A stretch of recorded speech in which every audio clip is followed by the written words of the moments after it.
छोटा सा इलेक्शन होता है, कोई इतना बड़ा नहीं होता, लेकिन वो बहुत मतलब हमारी जो जनता है उनका बहुत अच्छे से काम कर सकते हैं। अगर जो हम उस लेवल पे देखें तो उसका भी सुप्रीम कोर्ट की जो कोर्ट के अंदर जाकर उन्होंने अपना जो अधिकार उन्होंने दिखाया कि हम वहाँ पर सही हैं और हमारा अधिकार बनता है। देखो अब एक आप ये सोच सकते हो, एक तरफ 20 कैंडिडेट हैं, एक तरफ 16 कैंडिडेट हैं, तो जीतेगा कौन? ये तो हम बैठे हैं 4, तो हम यहाँ बैठे हैं, कोई 2 आकर हमारा जो अधिकार वो छीन के ले जाए, ये तो बिल्कुल सरासर गलत है और हम इसका बिल्कुल पुनिया जी जैसा कड़े शब्दों में निंदा करते हैं। आज आप प्रेस वार्ता मेयर हमारा जो चंडीगढ़ में जीता है वो इंडिया गठबंधन का है और मैं सबसे पहले जो हमारी जो वहाँ पर जीत हुई है इंडिया गठबंधन की, मैं उनको बहुत बहुत बधाई देना चाहता हूँ और हमारे जो शहरवासियों और प्रदेशवासियों को भी मैं एक बात बोलना चाहता हूँ, अब बारी आ चुकी है जो कि अगर आप डटे रहोगे तो आपकी जीत होगी, सत्य की जीत होगी। क्या अपील करना चाहेंगे? सत्ता पक्ष का कहना है ये गठबंधन नहीं है, ठगबंधन है। देखो ये राजनीतिक मुद्दे हैं, इन्होंने तो अपना वही फिल्मी स्टाइल में जो नरेंद्र मोदी जी बोलते हैं लाइव आकर, उनका जो मन की बात सुनने का कोई सुनता है? उनकी मन की बात आज तक किसी ने सुनी है? कोई नहीं सुनता। 100 करोड़ 10 लाख रुपए उनका एक मन की बात का खर्च होता है जी। क्यों ना वो जनता पर खर्च करते उसको इतना, वो पोस्टरों पर फ्लैक्स लगाकर इतना खर्च करते हैं, इतना मीडिया पे खर्च करते हैं, क्यों नहीं वो जनता पर लगाते उस चीज को? हमारे अरविंद केजरीवाल जी को मैं इस चीज में बहुत मतलब मैं तो मानता हूं कि उनसे बड़ा कोई नेता है नहीं हमारे देश के अंदर, जो कि वो एक बात बोलते हैं कि मैं फ्लैक्स लगाता ही नहीं, मैं इन चीजों पर खर्च करता ही नहीं। दिल्ली की जनता पर खर्च करते हैं, पानी पर, बिजली पर, स्वास्थ्य पर। क्यों नहीं हमारे देश के प्रधानमंत्री ये बात बोलते? सुप्रीम कोर्ट ने फैसला आपके हक में सुनाया है, आपका मेयर बनाया है, तो क्या लगता है मतलब देश में और भी जगह इस प्रकार से धांधली हुई होगी? बिल्कुल, ये तो छोटा सा इलेक्शन होता है जी। 20 वोट थी सारी, उसमें 20 कैंडिडेटों की वोट थी और लाखों वोट जहां पर डलती है, क्यों नहीं धांधली होती होगी?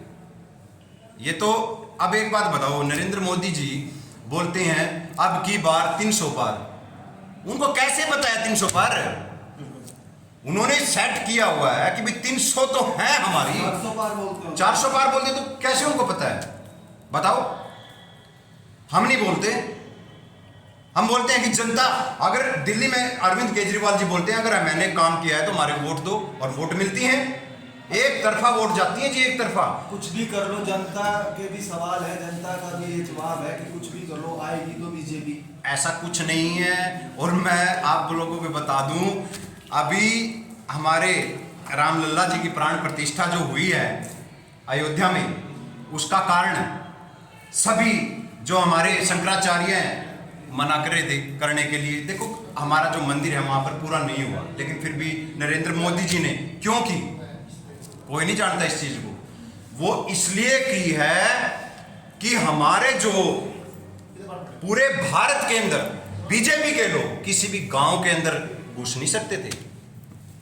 उन्होंने लोगों को डाइवर्ट करने की कोशिश की है, लेकिन जनता समझ चुकी है ये भ्रष्ट हैं और इन्होंने देश को लूटा है। और अब की बात जो 2024 में इलेक्शन होंगे, चाहे वो लोकसभा के हो चाहे विधानसभा के हो, वो किसी धर्म और जात पर वोट नहीं देंगे। आम आदमी पार्टी तो खाता ही नहीं खोल पाएगी, ये भी बातें सुनिए। तो हमने दिल्ली और पंजाब के अंदर सरकार कैसे बना दी बताओ? हरियाणा में भी जब दिल्ली के अंदर बनाई, फिर पंजाब के अंदर बनाई, अब हरियाणा की बारी है। हरियाणा तो बीच का। अगर जो हमारे देश की जनता, हमारे प्रदेश की जनता को अपनी जो सुख सुविधा जो उनको चाहिए, तो हमारे को वोट देंगे, हमारे काम को देख के वोट देंगे। आप किसान आंदोलन को किस नजरिए से देखते हो? किसान आंदोलन, देखो जब कोई भी व्यवस्था हमारी खराब हो जाती है, उसको ठीक करने के लिए कोई आंदोलन को लेके आना पड़ता है। और किसानों का हक है एमएसपी, उनको देना चाहिए। और जो हमारे देश की सरकार नरेंद्र मोदी जी उन पर इतने अत्याचार कर रहे हैं, गोलियां दाग रहे हैं, आंसू गैस के गोले दाग रहे हैं, ये तो दुश्मनों पर दागे जाते हैं। और वो हमारे देश की तो हैं, हमारे भाई हैं, उन पर ऐसे अत्याचार किए जा रहे हैं, तो मैं तो बिल्कुल गलत मानता हूँ इस चीज़ को। लेकिन आपका कोई भी नेता वहाँ पर दिखाई नहीं दिया। नहीं, आपका मतलब पार्टी का या पार्टी का? आप पार्टी देखो, हम पहले भी बोल चुके हैं, हम किसी भी देखो किसान पे राजनीति नहीं करना चाहते, हम किसी मजदूर पर राजनीति नहीं करना चाहते, लेकिन अगर ये सरकार ऐसे ही हमारे भाइयों पर अत्याचार करती रही तो हम अपने भाइयों के साथ हैं, समर्थन में भी आएंगे और वहाँ पर भी जाएंगे। तो आज खुशियाँ मनाई गई सभी बिल्कुल जगह। खुशियाँ मनाई हैं और खुशी का दिन भी है। देखो लोकतंत्र की हत्या होने से बचाई जो सुप्रीम कोर्ट ने, हम बहुत बहुत धन्यवाद भी करते हैं और खुशी का माहौल भी है पूरे तो देश। क्या लगता है मतलब ईवीएम से चुनाव होते हैं हर जगह, बैलेट पेपर का लगातार डिमांड की जाए कि बैलेट पेपर पर चुनाव हो, लेकिन देखो बैलेट पेपर चुनाव होना चाहिए, क्योंकि देखो ईवीएम पर हम अपना जो वोट का अधिकार हमारा है हम दे के आते हैं, हमारे को यही नहीं पता चलता वो बीजेपी पे जा रहा है, कांग्रेस पे जा रहा है। जब सेटिंग हो चुकी है उनकी, वो कहते हैं 400 पार 300 पार, यहाँ हरियाणा में पिछली बार मनोहर लाल जी ने दिया था 70 पार, कहाँ था वो 70 पार, नकारा था ना उनको भी जनता ने।